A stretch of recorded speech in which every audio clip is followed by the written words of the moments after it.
Selamat pagi Ibu Bapak, Saudara, karyawan Panti Waluyo Solo.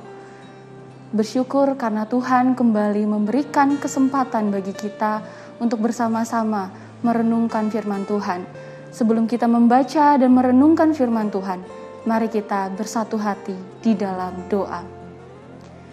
Bapa, kami bersyukur, kami berterima kasih karena hanya oleh kemurahan kasih-Mu, Engkau memperkenankan kami untuk kembali bekerja pada hari ini. Bapa, kami akan mengawali pekan bekerja kami dengan membaca dan merenungkan firman Tuhan. Kiranya Engkau yang membuka hati dan pikiran kami. Kiranya Engkau yang memberikan kami kebijaksanaan, agar kami juga dapat mengerti, tetapi juga dapat melakukannya dalam kehidupan kami hari lepas hari. Terima kasih ya Tuhan, bersabdalah karena kami, anak-anak-Mu siap untuk mendengarkan. Amin. Ibu bapak saudara yang mencintai dan dicintai oleh Tuhan, pada hari ini bacaan kita terambil dari 1 Petrus pasal 5, ayat 5b sampai 6. Demikianlah firman Tuhan. Allah menentang orang yang congkak, tetapi mengasihani orang yang rendah hati. Karena itu, rendahkanlah dirimu di bawah tangan Tuhan yang kuat, supaya kamu ditinggikannya pada waktunya. Bersaksi dengan kerendahan hati. Karyawan Panti Waluyo Solo yang Tuhan Yesus cintai dan berkati senantiasa. Bacaan yang baru saja kita dengarkan bersama-sama merupakan tulisan Rasul Petrus yang ditujukan kepada para pekerja Tuhan, kepada para pelayan Tuhan pada masa itu. Hal itu pula lah yang juga disampaikan kepada kita. Pesan ini juga terasa masih relevan kepada kita yang juga adalah para pekerja Tuhan. Terkhusus di rumah sakit Panti Waluyo. Rasul Petrus mengatakan bahwa dalam ayat yang ke-5b, Allah menentang orang yang congkak, tetapi mengasihani orang yang rendah hati. Kata rendah hati akan menjadi fokus kita bersama. Rendah hati berarti tidak sombong, tidak angkuh, tidak mementingkan kepentingan diri sendiri, dan bersedia hadir untuk melayani dan menjadi berkat untuk sesama.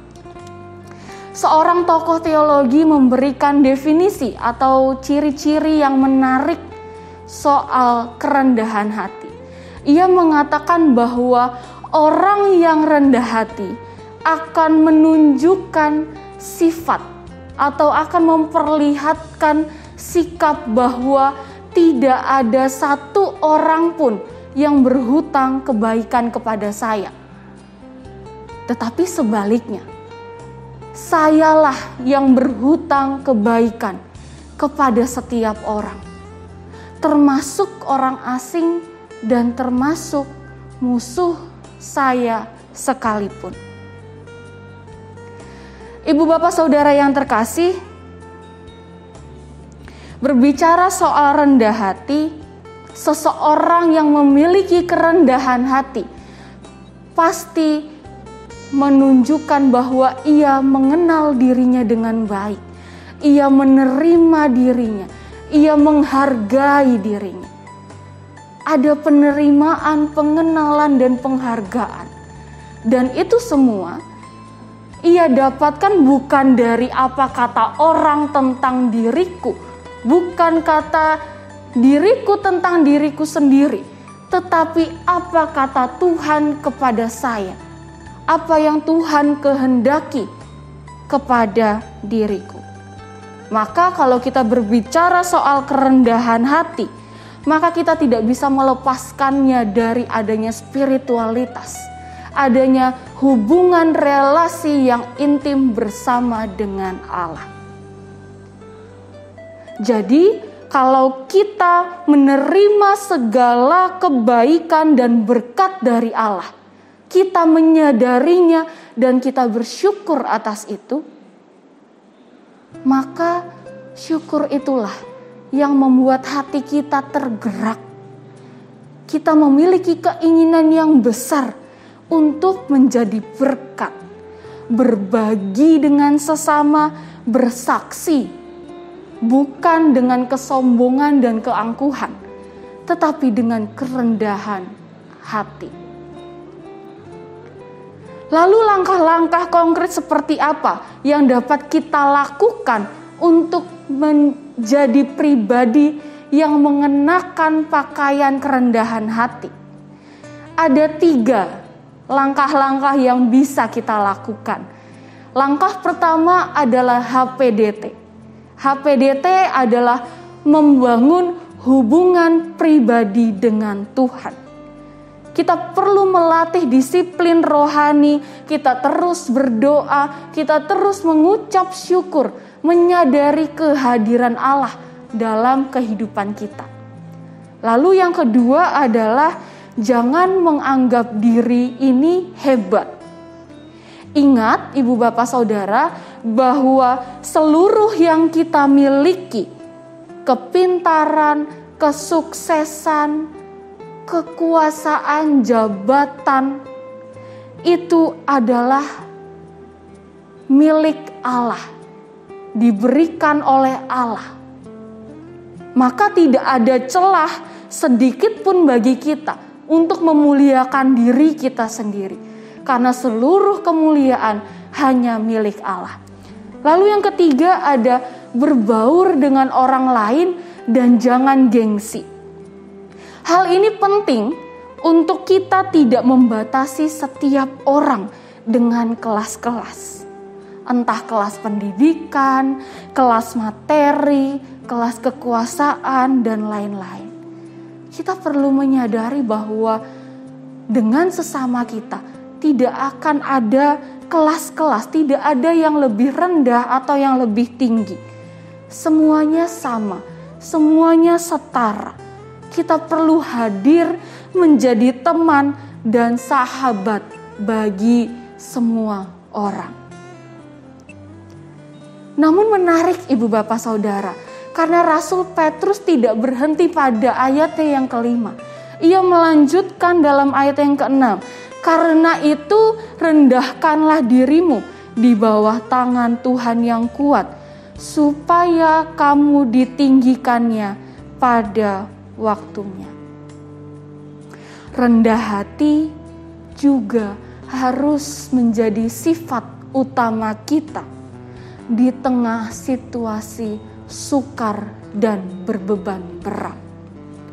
Di saat kita dihianati, kita dicelakai, kita diadu domba oleh orang lain, atau mungkin kita ditolak oleh lingkungan kita. Dikatakan bahwa janganlah mencari pembenaran manusia, jangan mencari pembenaran dunia, tetapi datanglah kepada Allah yang kuat dan fokus untuk mencari pembenaran Allah. Ibu Bapak Saudara yang dicintai dan mencintai Tuhan, berbuat baik itu unconditional kepada semua orang di situasi apapun tanpa memandang bulu. Ingat bahwa bukan orang lain yang berhutang kepada saya, tetapi sayalah yang berhutang kebaikan kepada setiap orang. Maka dari itu, mari kita berkarya, mari kita bersaksi dengan mengawalinya, dengan membangun hubungan dan relasi yang intim bersama dengan Allah. Tumbuhkan kesadaran dan perbesar rasa syukur atas berkat yang Tuhan berikan kepada hidup kita. Tuhan begitu baik, Tuhan begitu murah hati, sehingga kita mampu berkarya dengan kerendahan hati. Amin. Mari kita bersatu hati di dalam doa. Bapa, kami bersyukur karena di tengah kesibukan kami, Engkau hadir melalui firman-Mu, mengetuk setiap hati dan pikiran kami, agar kami menyadari berkat-berkat kebaikan dan kasih sayang dari Tuhan yang tidak pernah habis-habisnya. Terima kasih atas pekerjaan yang boleh Engkau berikan kepada setiap kami, setiap karyawan Panti Waluyo Solo di tempat ini. Tuhan, di tengah kesulitan kami, di tengah ketidakberdayaan kami, di tengah keterbatasan kami, bantu kami untuk tetap menyadari betapa berkat-Mu tidak pernah berhenti dalam kehidupan kami, betapa penyertaan-Mu senantiasa mendampingi dan menguatkan kami. Bantu kami ya Tuhan, agar kami dapat sadar dan kemudian kami dapat mewujudkannya dalam pelayanan kami, dalam kesaksian kami, dan dalam karya pelayanan kami di rumah sakit ini. Bantu kami agar kami tidak dikuasai oleh kesombongan, tetapi bantu kami untuk kami dapat mengenakan pakaian kerendahan hati kami di setiap laku dan pelayanan kami. Terima kasih ya Tuhan, kami serahkan 1 minggu pekerjaan pelayanan kami di tempat ini. Tuhan yang memberikan sukacita, Tuhan yang memberikan kekuatan, dan Tuhan yang terus menyertai kehidupan kami. Dalam nama Tuhan Yesus kami telah berdoa dan mengucap syukur. Amin.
Ajarku